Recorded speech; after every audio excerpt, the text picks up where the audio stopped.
Ka mbetur vetëm pak orë deri kur qytetarët e Kosovës që jetojnë jashtë vendit kanë mundësinë e fundit për ta legjitimuar të drejtën e tyre kushtetuese. Në mesnatën e së shtunës mbyllet përfundimisht regjistrimi i votuesve për të votuar nga jashtë në zgjedhjet e parakohshme për Kuvendin e Kosovës. Deri më tani në platformën elektronike të Komisionit Qendror të Zgjedhjeve janë procesuar rreth 64.000 aplikime, ku pas verifikimit janë aprovuar 57.000, ndërsa janë refuzuar mbi 6.000. Zëdhënësi i KQZ-s Valmir Elezi sqaron se ky proces shërben për të siguruar që askush të mos ketë mundësi të votojë dy herë. Procesi i regjistrimit është mundësuar vetëm për shtetasit që duan të regjistrohen për të votuar nga jashtë Kosovës, ndërkaq për të votuar në vendvotimin e tyre në Kosovë nuk ka pasur nevojë të regjistrohen.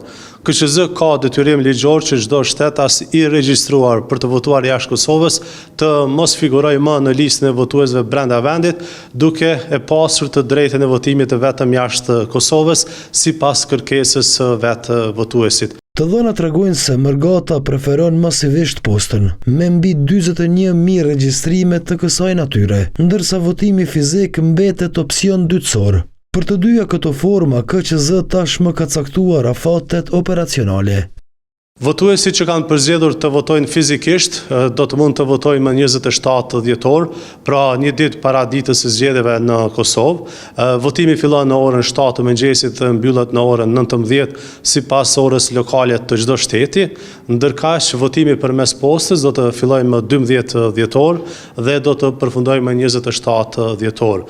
Për votimin me post janë aktive kutitë postare në 22 shtete të ndryshme të botës, si dhe kutia postare e KQZ-s në Kosovë.